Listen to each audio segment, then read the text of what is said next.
Ciao imbruttiti, oggi siamo a Campagnari, frazione di Tezze sul Brenta, e andiamo a trovare un Veneto veramente speciale. Guardate. Siamo qui con Sammy Basso, lui l'avrete già visto un po' in giro perché ormai è diventato un Veneto famoso, televisioni, robe, Sanremo. Tra l'altro è un grandissimo appassionato del fans del Veneto imbruttito e questo mi rende orgoglioso. Lui è affetto da progeria, che è una malattia rara. Oggi entriamo un po' nella sua vita quotidiana. Andiamo a vedere. Allora, la vita non è un fine, è un mezzo per esprimersi e dunque per far vedere chi siamo, no? E la vita è un dono, dunque non ce lo siamo né meritati né ci è stato dato per castigo. Però c'è. E sta a noi farlo diventare un bel dono o un brutto dono. Per questo se ne regno, c'è il divano. Comando il mondo. Ah, da qua te comandi il mondo. Sì, no. Te sei l'unico che dal divano comanda il mondo. Siamo in tanti uomini che lo fa, vero? Questa immagine è bellissima perché sono Papa Wojtyla è nel bravissimo, esatto. Infatti volevo dire proprio le stesse parole. Ho fatto la Route 66. Cos'è che ti hai fatto? La Route 66, 25 giorni. Quindi si fa 25 giorni praticamente in macchina? Sì. E se te avevi bisogno di andare in bagno dove? Al deserto. Nel deserto te dici. Tanti bambini mi chiedono, ma sei un alieno? I bambini sono innocenti. Innocenti, dunque mi dà fastidio quando sono gli adulti, magari ti fissano in maniera pesante. Ma ti chiedono le foto assieme o no? Adesso sì. Ah, te fai il VIP praticamente. Faccio il VIP. Sono dei bozze di vino queste?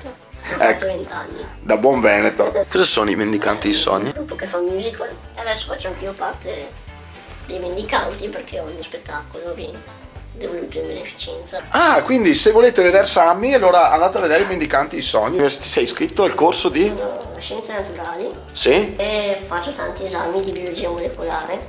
Il sogno sarebbe diventare ricercatore. Lavorerei sulla progeria. Allora, la progeria è una malattia genetica e crea vari problemi che hanno anche le persone anziane. Problemi alle ossa, al cuore, ai vasi sanguigni. E per questo la progeria è chiamata sindrome del vecchiamento precoce. Gli unici organi che non attacca sono il cervello e i nervi. Quindi te sei ancora intelligente. Ho 22 anni. Veneto, te lo parli? Non parlo, sì. La mia madre lingua è sempre il Veneto. Parlo in italiano, penso comunque in Veneto. Tu quando ti sei reso conto di avere questa malattia? Io non mi sono mai reso conto. Io non ho mai preso consapevolezza perché i miei hanno fatto una cosa secondo me ottima, che è quella di non dirmelo mai un giorno, però crescendomi proprio e raccontandomi la progeria. La mia vita è normale così com'è. Ok. E ovviamente mi accorgo della differenza con gli altri. E ti sei mai domandato se la mia vita fosse stata diversa? Sì, però mai con, come si dice, risentimento verso il destino. Mi sono chiesto come sarebbe stata senza progeria, però se tornassi indietro nel tempo non cambierei la mia vita. Non sceglierei di nascere senza progeria. Ah no? No. Cioè, sai che mi hai fatto venire i brividi adesso? in Italia 4. Solo 4? Sì. 130 in tutto il mondo. Però il mio passato è solo mio. E secondo me, come gli amici, le esperienze sono le cose più importanti della vita, sono molto più importanti anche della progeria. Tu cos'è che sogni? Sono addirittura d'arrivo con la laurea. Quando? 1 settembre. Tu quando ti guardi allo specchio, cosa vedi? Sono come qualsiasi altra persona che si guarda allo specchio. Cioè io vedo me stesso, perché la progeria è proprio è parte di me, ma è una piccola parte di quelli che sono. E magari Sono fortunato perché ho degli amici che non mi fanno mai pesare questo. È difficile vedere ragazzi che corrono, che saltano e magari tu non puoi. Però insomma, questa è la progeria. Perché quando ti accetti stai meglio. la prossima vita cosa rinasci?